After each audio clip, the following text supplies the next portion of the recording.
So now let's turn to common resources. So remember, I need a dash there, common resources. And so these are goods that are rival but non-excludable.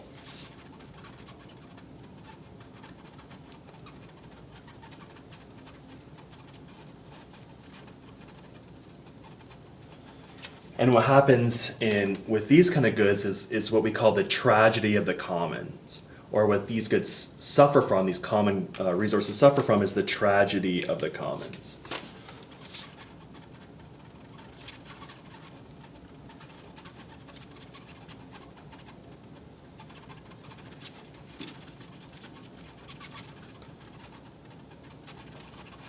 So overuse, what we mean by that is overuse and the degradation of these resources. Degradation of resource. So this term, the tragedy of the commons, where it comes from is kind of this idea of these common resources, and this problem with them was first, one of the first places it was noticed was in these common fields that people used to be able to have, that societies used to provide, or towns used to provide for people to have their sheep or whatever graze on them. And they'd be open for anybody to use, and kind of what people noticed was they suffer from overuse.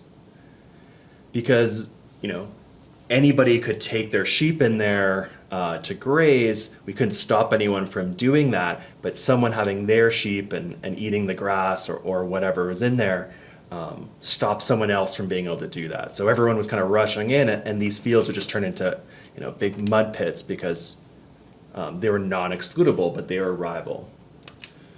So we see that today, maybe not today, but in recent history, and things like the collapse of the cod fishery on the east coast of Canada, where with kind of resources like fisheries and fish, we see the overfishing of lots of different species, and these stocks kind of collapsing.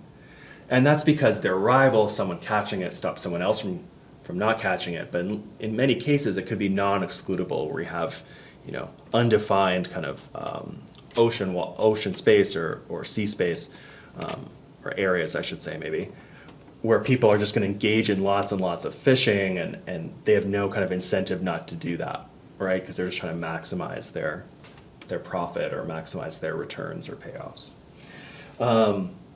So for example, the cod fishery is a kind of common example. And we have kind of four options in order, four policy options to deal with this tragedy of the commons.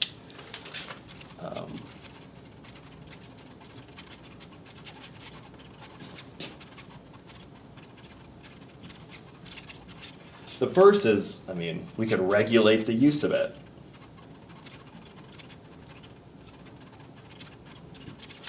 If it was like a field, we could say that, this person's only allowed to go in for this many hours per week, or any single person can only have their cattle or their whatever, their sheep, graze for this many hours a week, or something like that. There could be some kind of regulation that basically prohibits people from overusing it, that stops the overuse of it. Another thing we could do is have a corrective tax.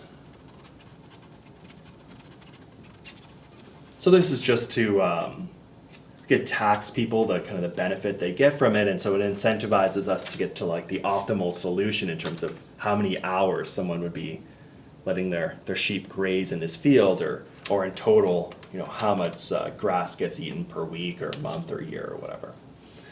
The third one would be to auction off permits.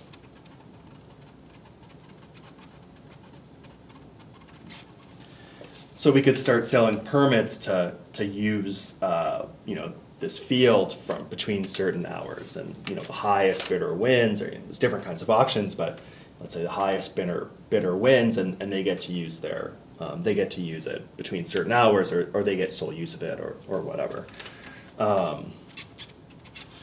And the fourth one to be converted to a private good.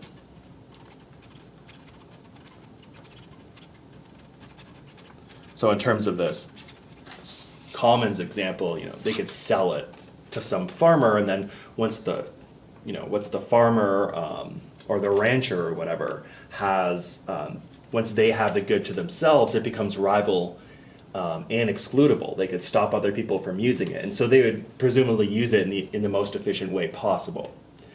So here are kind of 4 policy options. We're going to explore, not related to commons resources, but externalities and things like carbon and stuff like that in general. We're going to explore kind of permits and this idea of auctioning permits, as well as corrective taxes are going to come up in with these externalities as well.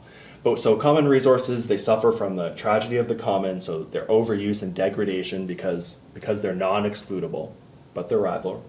And we can think of these 4 policy options to try to correct for this inefficiency that's going to arise. This inefficiency, which is the tragedy of the commons, that's arising because of their features.